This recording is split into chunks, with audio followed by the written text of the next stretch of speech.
In this video, we're going to do something slightly different. We're going to talk about national debt and economic stability.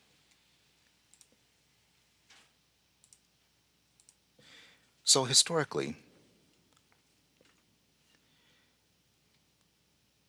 the US, as many other countries, have seen some huge swings in output, which is final goods and services, our GDP, between 5 and 10% on several occasions of year-to-year changes. But in the last maybe 60 years, that swings have been a lot more moderate as we regulate, as the government has regulated certain industries. As you can see by this chart right here, that the swings have been pretty huge since 1950, with at times growth rates as high as 8 or 9%, and a negative growth rate as low as you can see here in the Great Recession, which is down here, almost negative 3%. This chart is only good through 2015. There was a more drastic contraction in the GDP in 2020, the first quarter of 2020, of almost 30% contraction, which was recovered almost immediately in the subsequent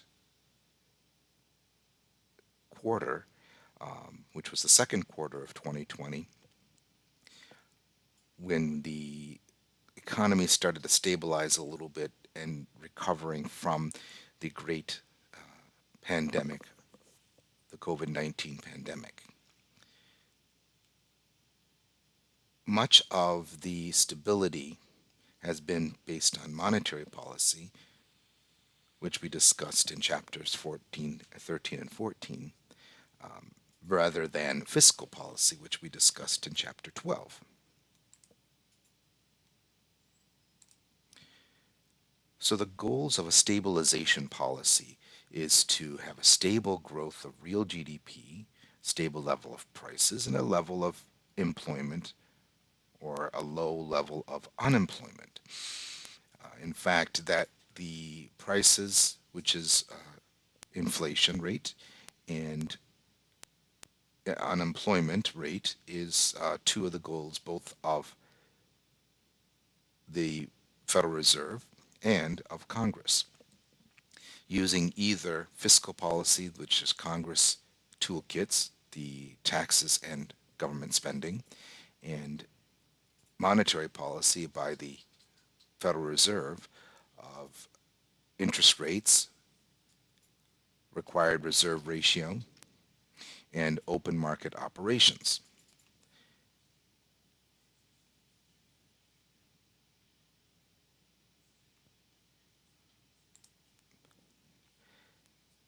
Now let's just talk about an activist versus a non-activist view before we go too far.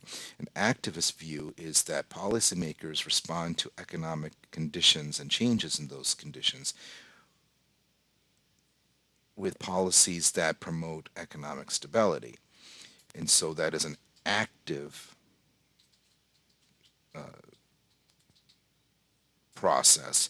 A non-active process, or a laissez-faire process, would be that monetary and fiscal policy actually do more harm than good in changing economic conditions, because a laissez-faire basically states that it's literally a French phrase meaning let go or leave it alone.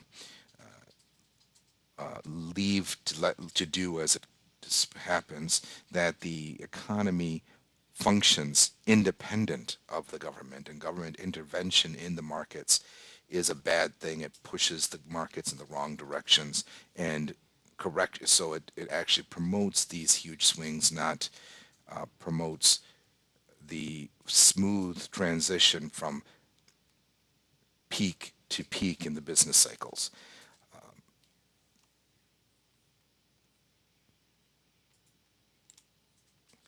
Now, there's a problem with a main problem with how policy can be enacted is the timing of how this works. There are three major timing problems or problems with the timing. There's the time lag, which is the time to actually identify how long we need to. The text talks about three problems. I'm going to introduce two others. There's the time lag, that is how long it's going to take. How do you identify that there's a need for a policy change, and what exactly is necessary to enact that policy. The second one is forecasting. Because of the time lag, it in the amount of time it takes to decide what policy it is, you need to now decide how long, when is when the policy is enacted, how long is it going to take to really take effect, and what's the future 12 to 24 months in the future is going to be the economy. So you're trying to forecast where it's going to be in the future to make the changes now. And then the political policy problem is, as it states, the different political views, whether it's a Democrat or a Republican or any variation on those two, moderate Democrat, progressive Democrat, moderate Republican, conservative or ultra-conservative Republican. They've got different spectra, the spectrum of political ideas driving the different individuals in Congress and at the Federal Reserve level, what the policy would be. Now, the whole reason for the Federal Reserve existence is to eliminate or minimize the effects of political pressure. Since it is not a government entity, it is independent of the government. Making monetary policies in the U.S., the whole reason for being independent of the government is so that the government or the administration at the time does not have any direct influence. It is based on the parties, the governors, a board of governors of the Federal Reserve to decide and enact the monetary policy. Fewer individuals involved in monetary policy than in fiscal policy, where there's over 500 individuals in Congress, both in the Senate, 100 in the Senate and 430 plus in the House, deciding fiscal policy. And they have to be unified, or a majority of that must decide on something to make it go through. I talk about what's called an inside and outside lag. The inside lag is much similar to the time lag. I talk about what the decisions that Congress needs to make internally in debate over what part of the policy, because the policy can be we need to raise taxes. Well, who is responsible for paying the taxes? Is it upper class? Is it the rich, upper middle class, lower middle class, the poor? Which level is supposed to bear the burden of the additional taxes? What portion is going to be the recipient of the additional spending, of the discretionary spending that Congress has? There's mandatory spending, like in Social Security, Medicare. Those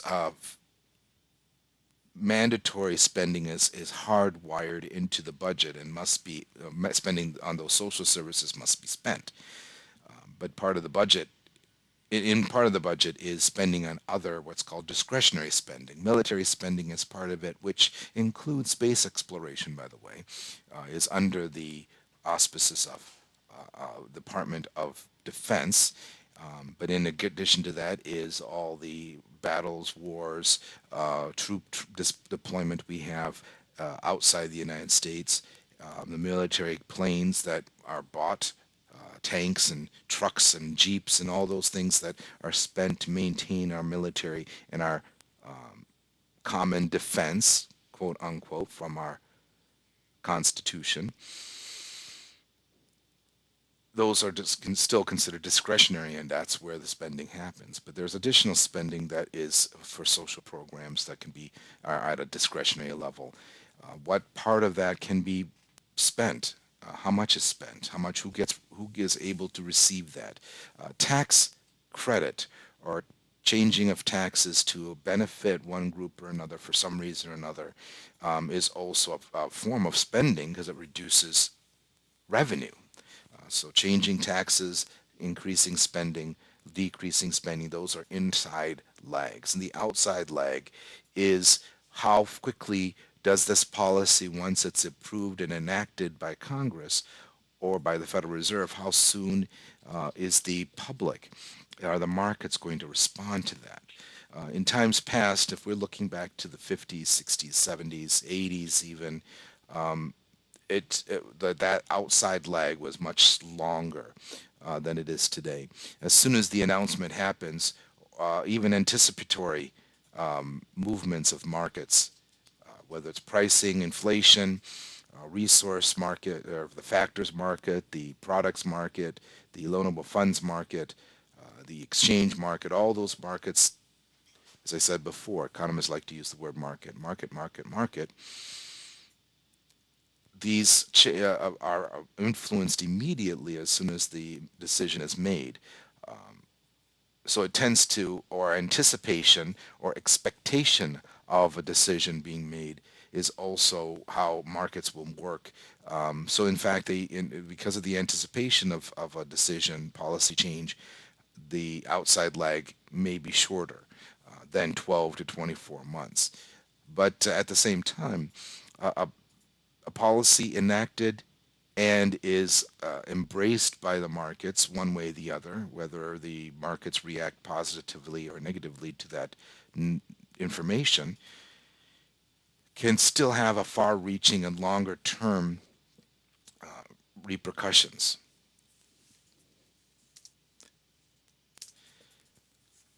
There are an index of leading indicators. There are in economics we look at different data.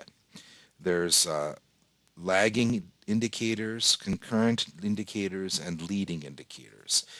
Lagging indicators are reactionary. They the stock market actually, and the Dow Jones Industrial Average or the Dow, the S&P 500, the Russell 1000. These are indices that are really lagging indicators, not leading. Despite what you hear in the news, oh, the stock market is up, that's saying that we're going to have a good economy. Actually, it's not indicative of a future. It's indicative of what happened in the past. It's a reaction to what's going on in the economy. So if the stock market is increasing, that's a reaction to what is perceived or expectations of how the economy is going to work or how the economy is going to go up or down. And based on economic and other information, other data. So lagging indicators is reaction. Concurrent is at the time, but leading indicators actually tell us what is going to happen based on activity of businesses, of individuals, and households. The government and others can say, look at these leading indicators.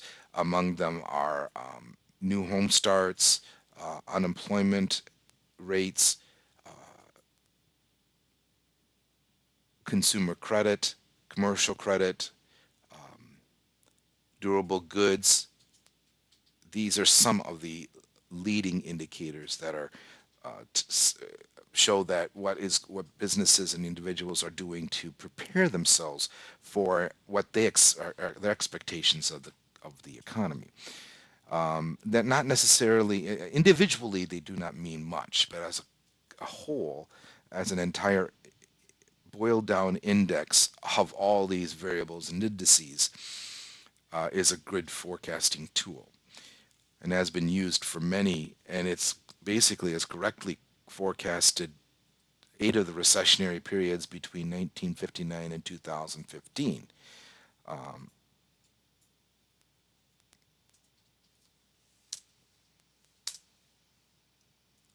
So there are two theories of how expectations are formed. There's the adaptive expectations and rational expectations.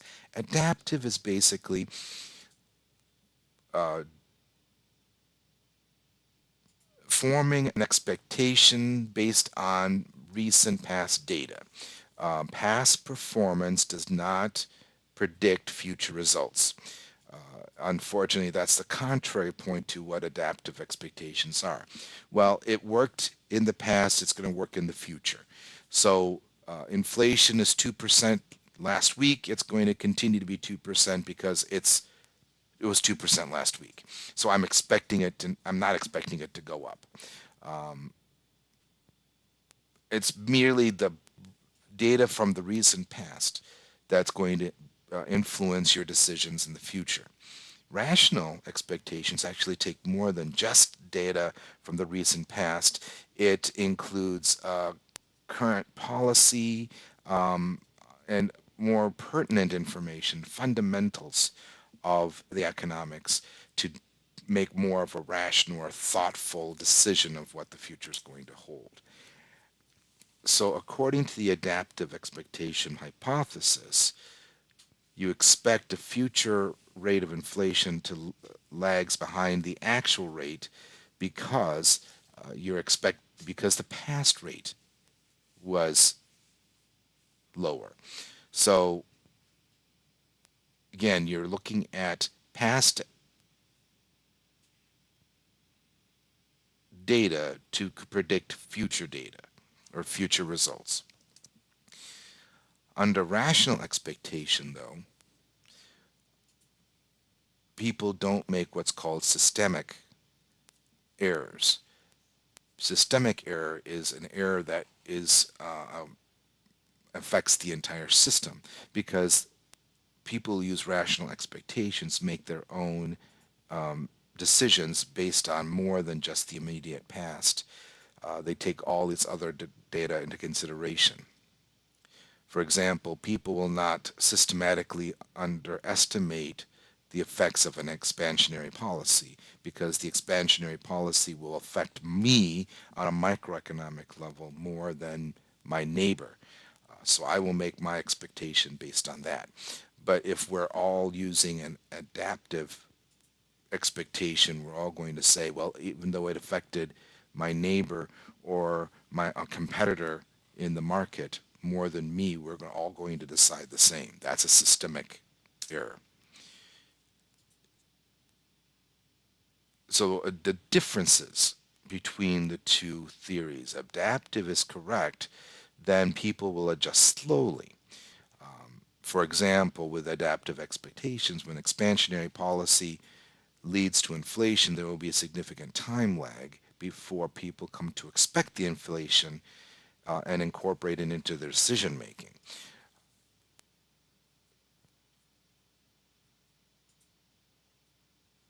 So systematically, those who practice adaptive expectation theory will tend to underestimate the future,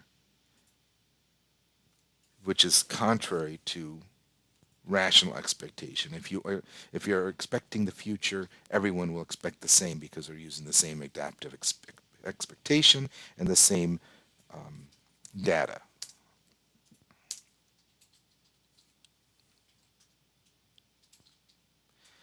With an adaptive expectation, an unanticipated shift to more expansionary policy will temporarily stimulate output and employment.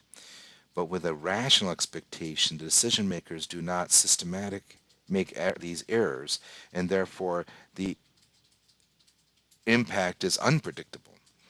So they both indicate that sustained expansionary policies will lead to inflation without permanent increase in output and employment.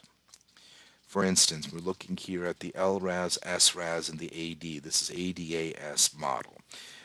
And on the horizontal, as I've said before, on the horizontal we have GDP, the goods and services, real GDP, and the price levels on the vertical. And E1 right here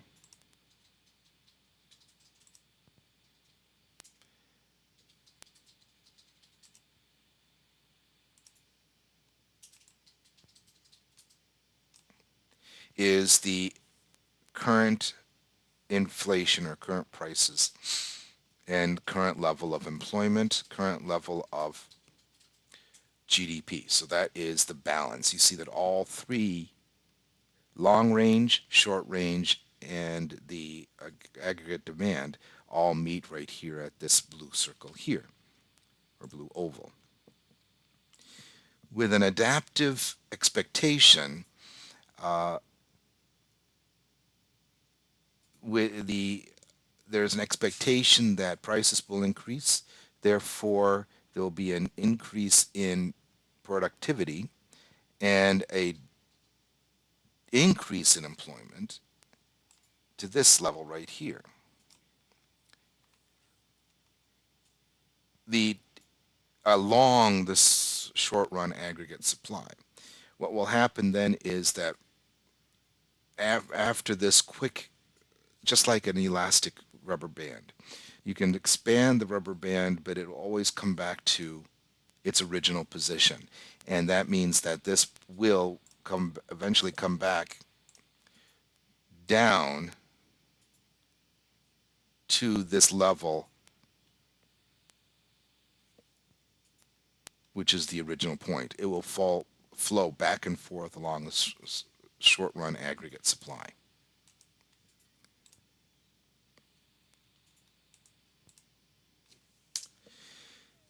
But with rational expectations, what will also happen at the same time is not only will prices increase, which will come to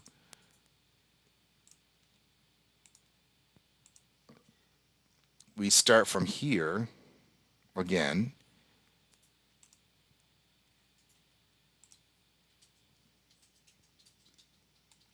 Aggregate demand will shift in this direction, will put us in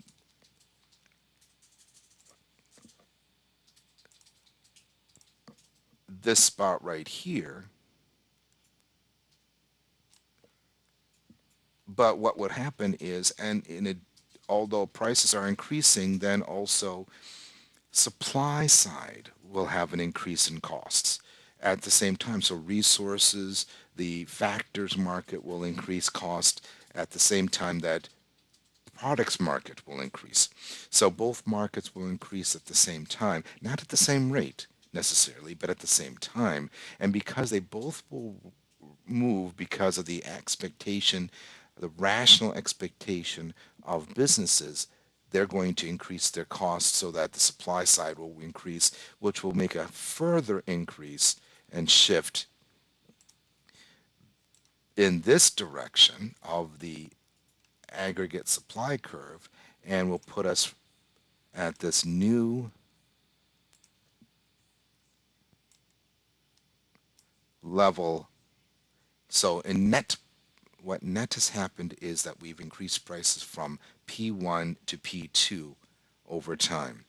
And we still maintain that we're back to equilibrium. So there is a temporary shift, increase in GDP and a decrease in unemployment or increase in employment, but that will slip back down to where it was before, which is our natural rate. As Milton Friedman has said, there's a natural level where we're always going to have a level of unemployment.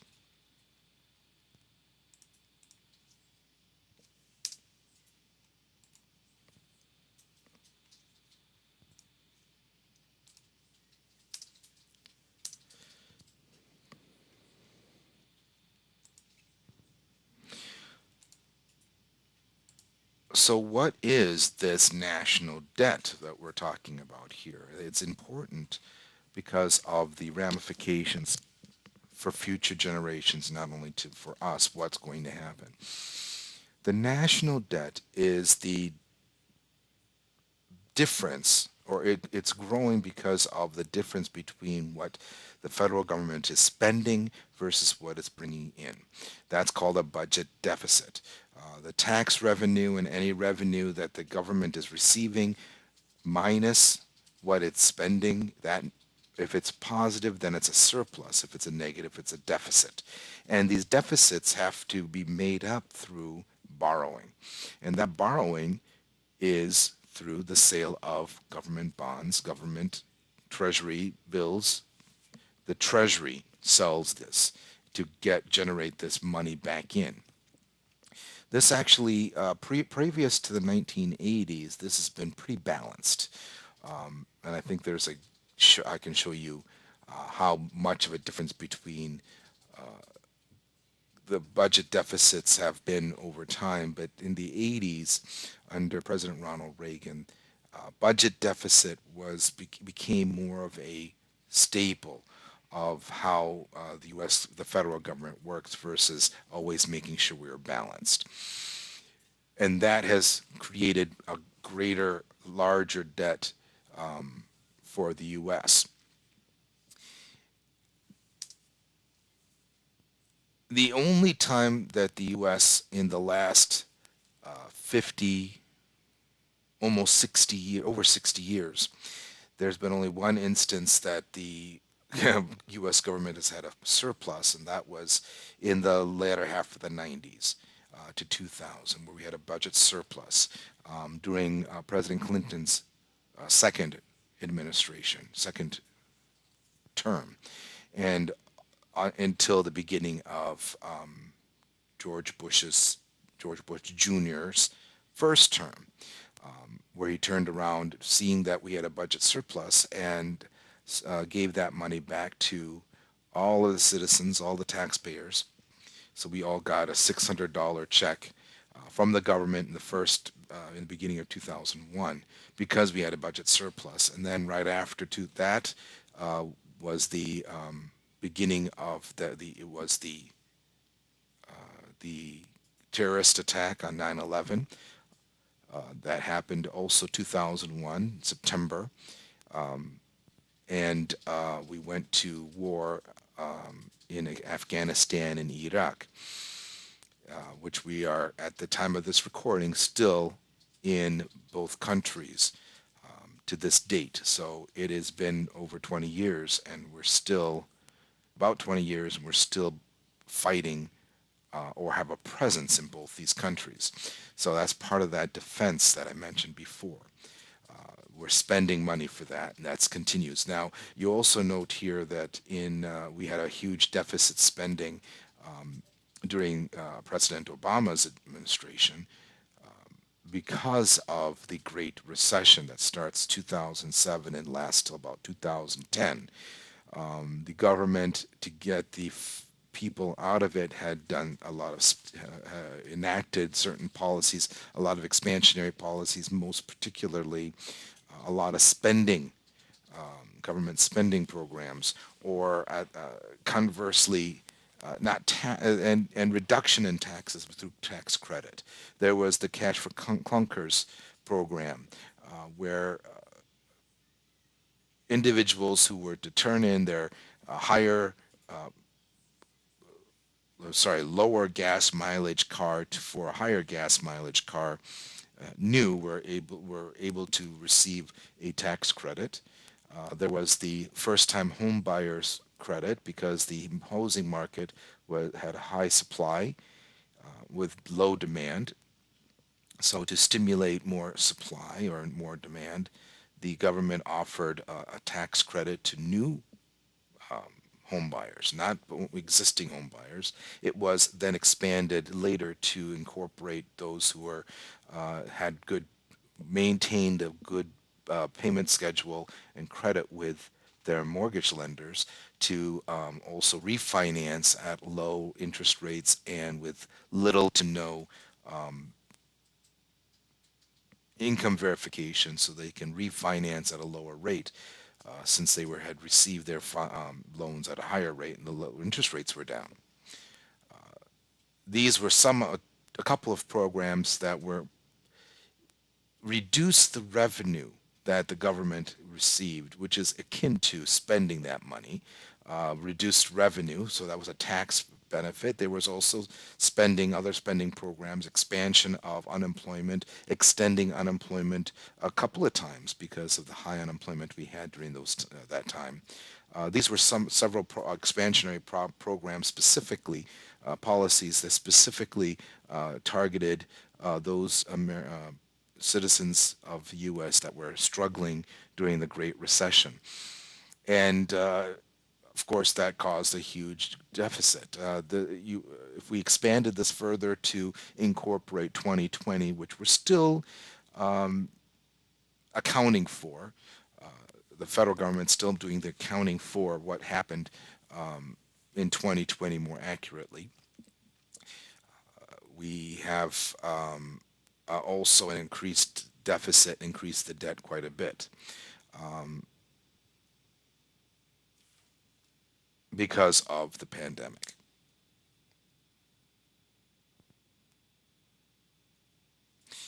Also note that, as I said, if you look at the before 2008, before 1980, you can see that the federal deficit and surplus, it's been deficit spending, but the huge dip is right there in about 82, 83, where we have our first major dip or huge deficit because the Republicans were in control of Congress, and there was a Republican president, Ronald Reagan, in his first term.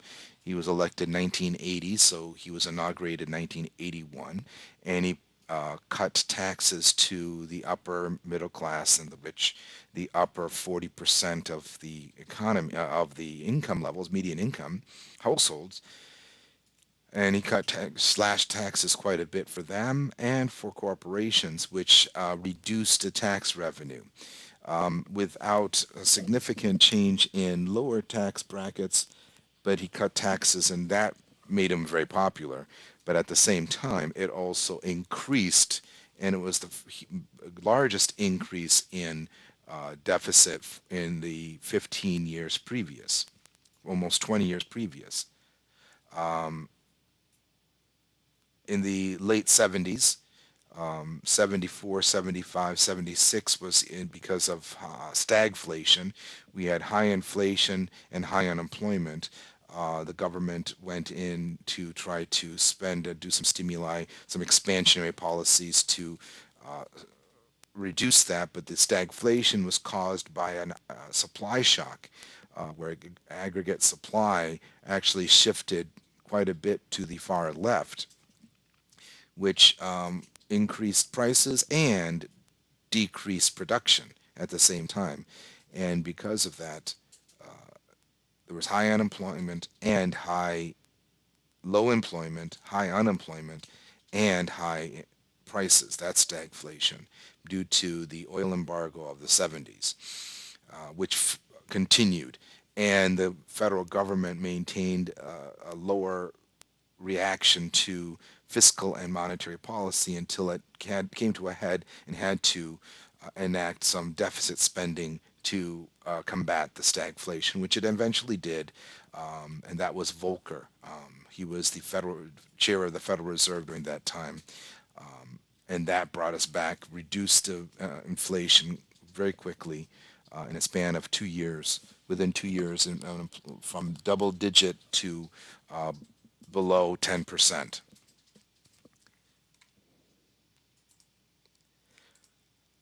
I have another chart that I'm going to show you in a little bit of how the national debt is more current. I just actually did this research recently based on 2020 numbers. So the percentages are a little different, but not significantly different. If we look at who actually owns the national debt,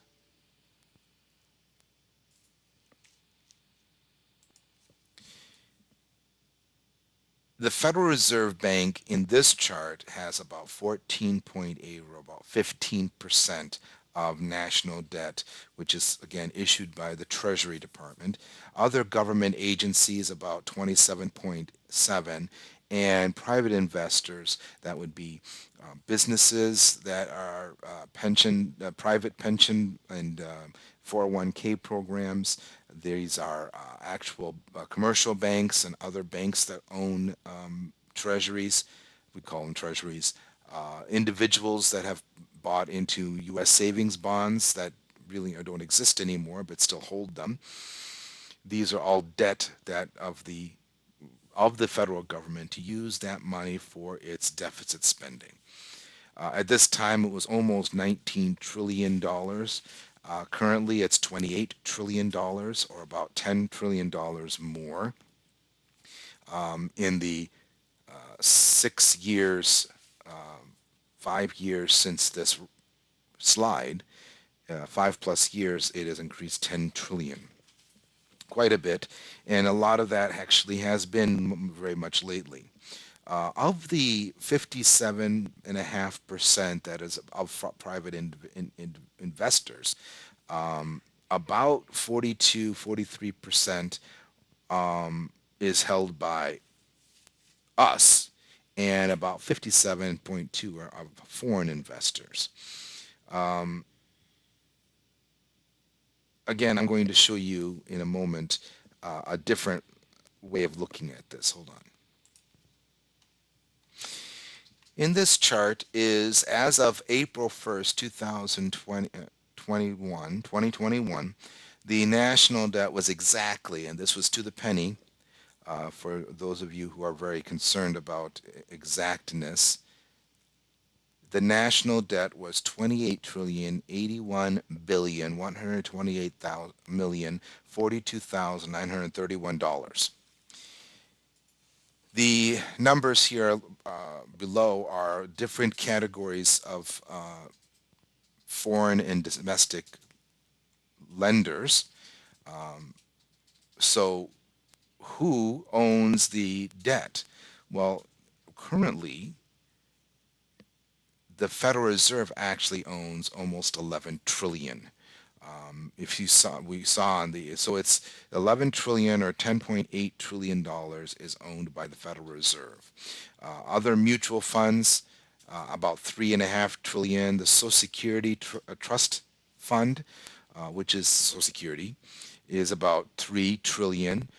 Japan is our largest foreign investor, or foreign lender, and owns about $1.3 trillion of national debt. China is the second largest, with little over 1 trillion, $1.06 trillion that China owns. You've probably heard in the past 20 years or so the argument that where China owns so much debt, it owns the United States. We're so indebted to China. China has, on several occasions, have threatened to sell its holdings of U.S. debt, or call in its debt that we owe to China as a threat, as a bargaining tool to maintain the trade relations we have. Unfortunately, or fortunately, two things. One, most of our debt, and that's about 15, $16 trillion of that debt, is owned by us. Whether it's the Federal Reserve, which is a government an agency that makes government policy, mutual funds, which is where we're investing money, whether through 401k or independently, and the Social Security Trust Fund. These top three, or about 60, about 60% of national debt is owned by us. These three columns, these three right here. These are the top three, and it's owned by ourselves. So even if China were to say, I want you to pay us all back, that's less than 4% of the national debt. And Japan, who has never threatened that, owns more anyway. So of the two, China actually only holds a small portion. But Japan and China will continue to hold that, because that will maintain that the holding of U.S. dollars in the form of the bond, of a claim to U.S. dollars, maintains a certain level of exchange rate, which we will talk about in chapters 18 and 19. Exchange rate will get balance between the exchange, also helps balance the trade levels between the two countries because of this debt. Private pensions, the UK, United Kingdom, also owns $439 billion. All told, again, we have about 61% of national debt is held by us, and the other 40% are other groups. But we can also include state and local governments, private pensions, insurance companies, U.S. households, are all included in that. That ticks it up even more of not just publicly held, but privately held U.S. debt.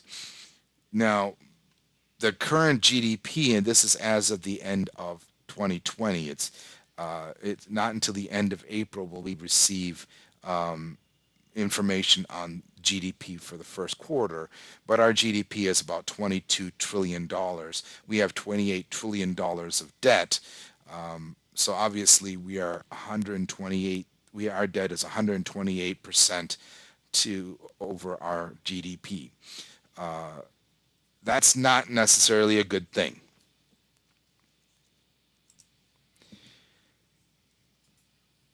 The World Bank, and this is developed by other economists throughout the world, have basically given an arbitrary healthy debt to GDP level of about 77%. And that would be considered a healthy economy and a healthy nation, a healthy country, if their debt to GDP is about 77%. As you saw, my calculation came up 128, or almost double that amount, that percentage. You may find, if you were to research it, a lower number, but it's using two different figures, meaning it's using a national debt number and a GDP number from a different time period. I'm trying to come up as close to current as possible. So you see that there is a significant, or there is a problem with owing more than you actually have. The GDP is the value of the goods and services in the economy, as I mentioned in Chapter 7. And our value is $22 trillion at this point. If your house is only worth $100,000 and you owe $150,000 in a mortgage, what is that called? This happened in 2007-10 with a lot of homeowners. It's called being underwater. Your debt that you owe is greater than the value of the loan, of the item that secured the loan.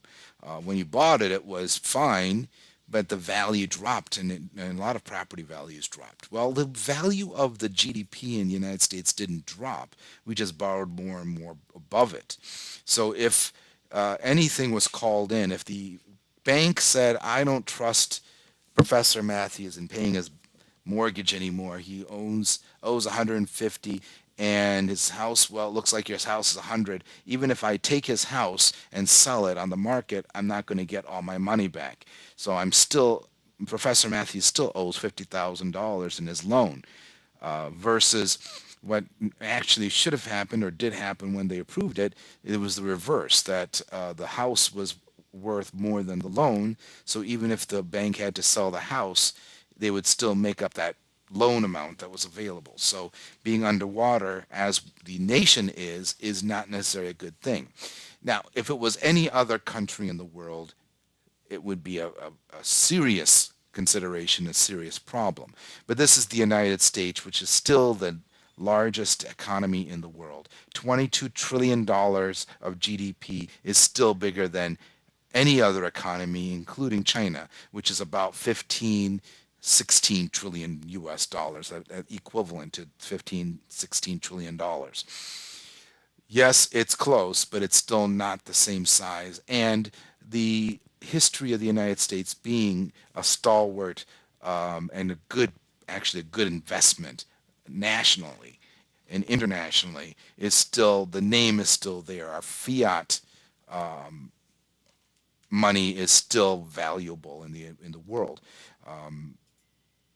And our debt is still considered very secure and very low risk.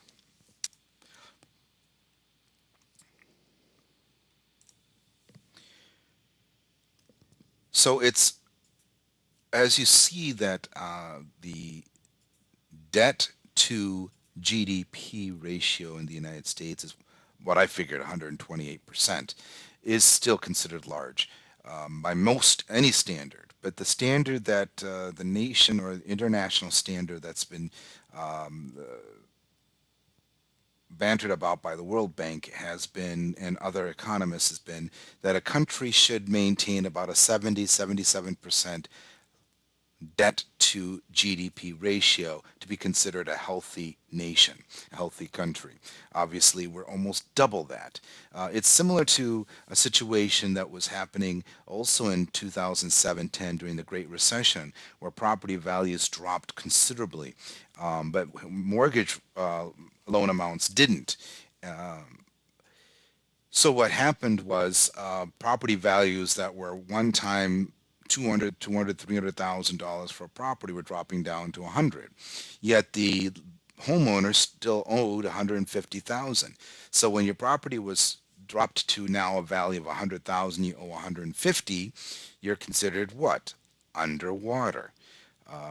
So the bank is not very happy because the value that it can get if it were to foreclose on your house, pretend that Professor Matthews, even though I'm very good at paying my mortgage, I'm not.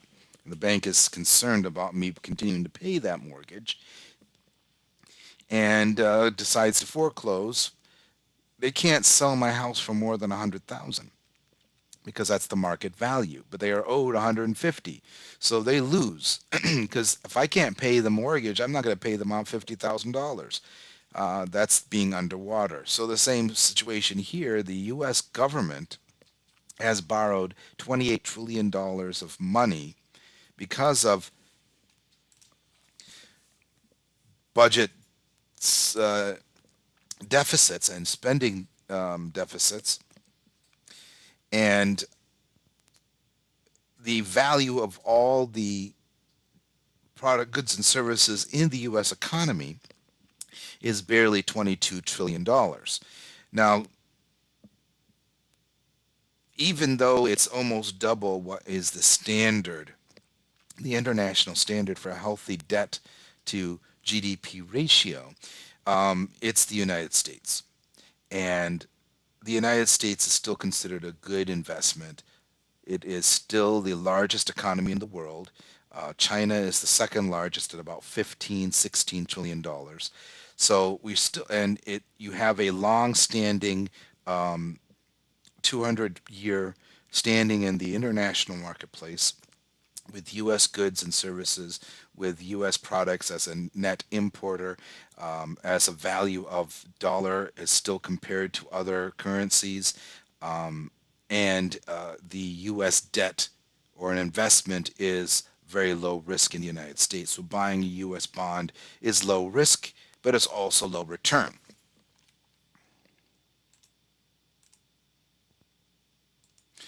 So how does debt financing influence future generations? Well, let's consider 3 points.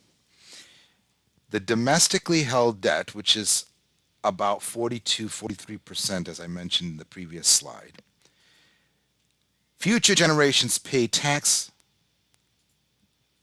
that pay the interest, but also receive that interest income. So those who are holding the debt are receiving the interest income on that bond and are paying the tax for that. The debt financing of a government activity cannot push the opportunity cost of the resources used by the government into the future. And debt financing will influence future generations primarily through capital formation. The debt, the part of the spending or the reduction in revenue, tax revenue, is benefiting businesses. If we cut business income tax, which we did in 2018, it was about 40% was the corporate tax rate was dropped to 21%. That's almost half. So for every $100 of taxes, $50 is coming back, and it's coming back now, so that it decreases the tax liability that the I'm sorry, not the liability, the tax that corporations have, so they can take that half of that payment they would have paid and reinvest it in the business, which some did. AT&T, once the tax laws changed, took some of their profits and actually gave it back to the people, employees, in a form of a bonus. And they said, thank you for staying with us. Here's a bonus. And other companies, larger corporations, did that. Now, corporate tax rate is only effective against corporations.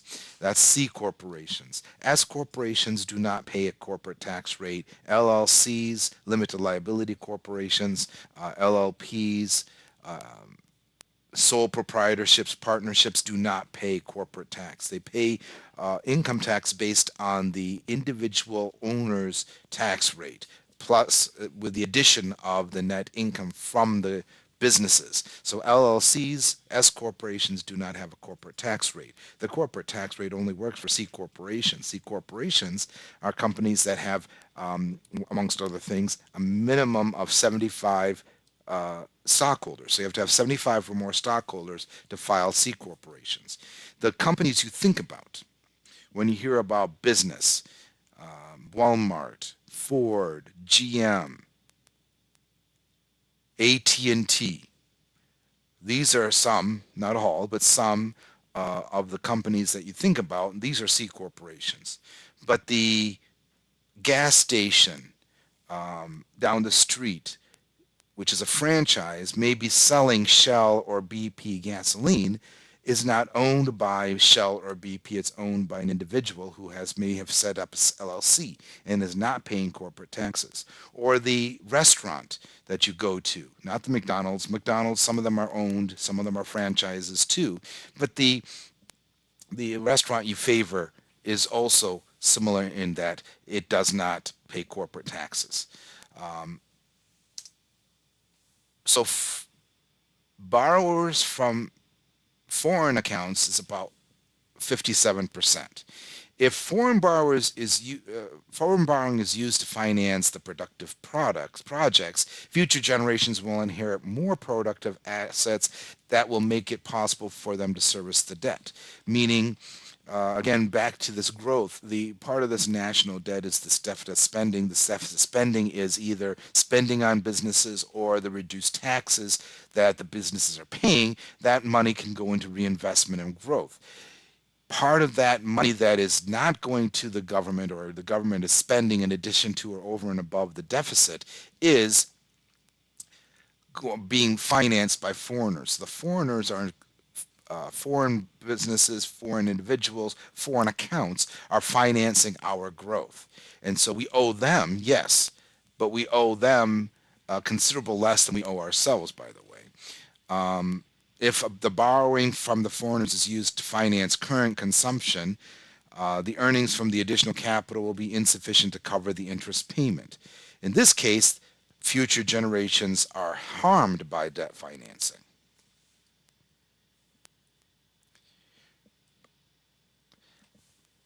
Why is deficit spending so rampant? Except for that small section of the 90s, late 90s, early 2000s when it was a surplus. Why is it so much, you noticed? Well, it's easier for politicians to increase spending or cut taxes than the reverse. It's harder for them to sell that I'm going to increase your taxes, vote for me. Well, why? I'm going to have to pay more taxes because I voted you. I'm going to vote for the guy that says he's going to cut my taxes. Or I'm going to cut spending on social programs. Vote for me. No, I don't think so. I want to make sure our welfare programs are fully funded. People who are on Social Security are going to collect Social Security and so on. So spending and tax cuts are an better sell for politicians. And then once they make that promise, they have to try to do something about it. So debt financing make it possible for politicians to spend now while pushing the visible cost of higher taxes into the future, and continue to do that. As you saw in the 80s, we cut taxes, increased deficit spending to the largest since the 50s up to that point in mid 80s because we cut taxes. Um, Social Security, Medicare also are talking points as unfunded benefits. Um, Also make it possible for politicians to take credit for the promised benefit now without having to levy the equivalent taxes. They cut Social Security spending so that they don't spend as much. Okay, we've balanced the budget more. Um, 40% of federal expenditures were financing the borrowing during the 2009-2011. In addition, 2009 saw the first time, and this continues, that the incoming money from Social Security to fund the SSTF was less than the outgoing money to the retirees that are collecting Social Security and Medicare. So there was less money coming in than going out, which is now not deficit spending on that, but it is in a way. Um, so is it really dangerous? The levels that we're at. Um, it's risky to have such high debt to GDP ratio on a general sense. Again, specifically, you have to look at the other fundamentals of the government. Governments will have to pay higher interest rates when they have a larger debt to GDP ratio. Uh, so it makes it more difficult to control the budget deficit because there's a borrowing spiral. The government borrows more money to pay the debt of the money it borrowed last week or last year or last period and continues that spiral of borrowing money to pay the debt. Then you're not really losing or gain. You're All what you're doing maybe is refinancing that debt at a lower interest rate, but you're still refinancing the same debt. The debt doesn't go down, it's just you're paying less on the interest. But it's a spiral. This happened in Ireland, Belgium, and Greece, very recently in Greece, which facilitated much of the Great Recession on an international level because of Greece sovereign debt, sovereign meaning country debt, uh, Portugal and Spain sovereign debt also having a problem paying that because it was financed and refinanced. A country such as U.S. is highly unlikely to default on its debt, unlike Greece and Italy and Spain and Portugal tried to do.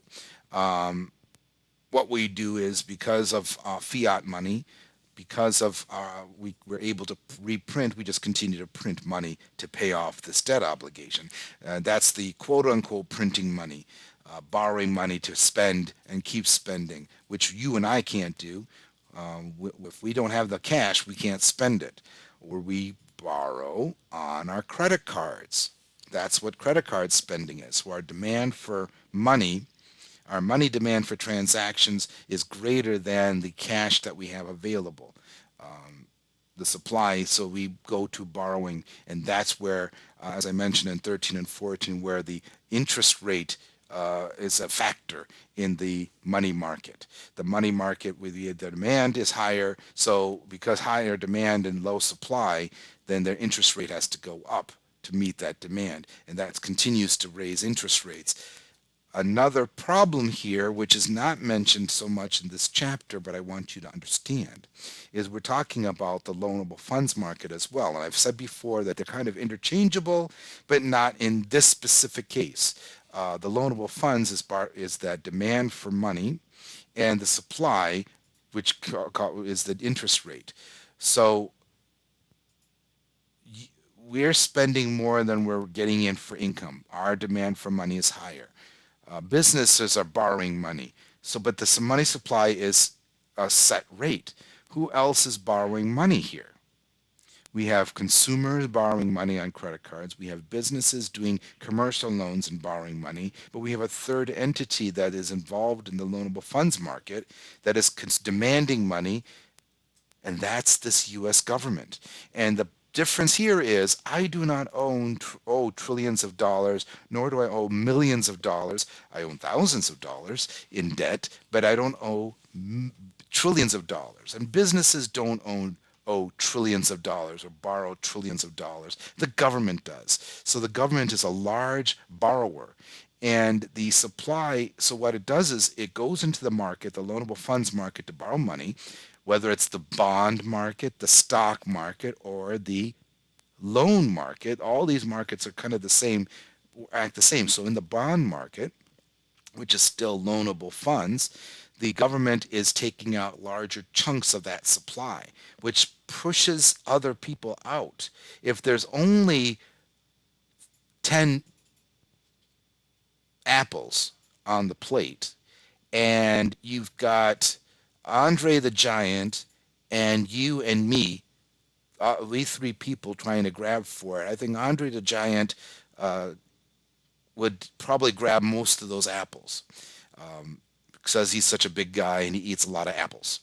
I'm assuming that. I don't know. I never met him myself. So I can't speak for the man. God rest his soul. He passed away, but he was a big guy. We all know that.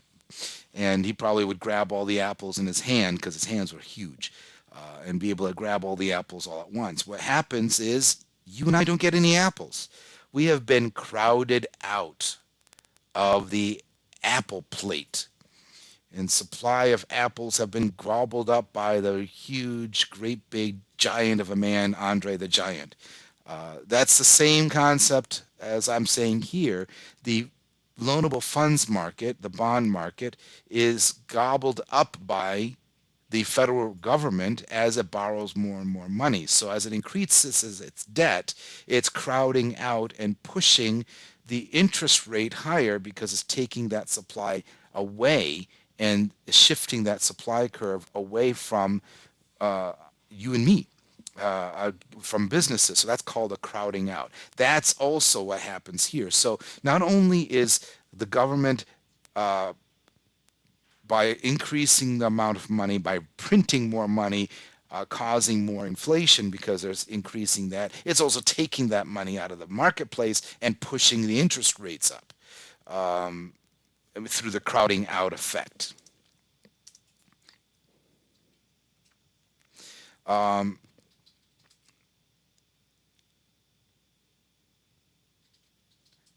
The reduction in of recessions have also been minimized because of this concept of borrowing that the government has done.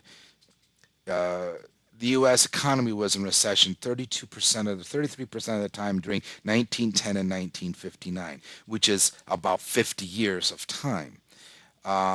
In the subsequent 22 years, it's 22%. In the next 30 years, it was 8%. So if you the time frame may be cutting down smaller and smaller, but if we compare the 30 about 30 years of from 83 to 2015 and compare that to 1910 to 1959, where the government was really did not practice deficit spending so much, especially in the early times. And this also incorporates the Great Recession, which is 1929 to 1935, is inside that time frame 32% of the time. And here ends chapter 15.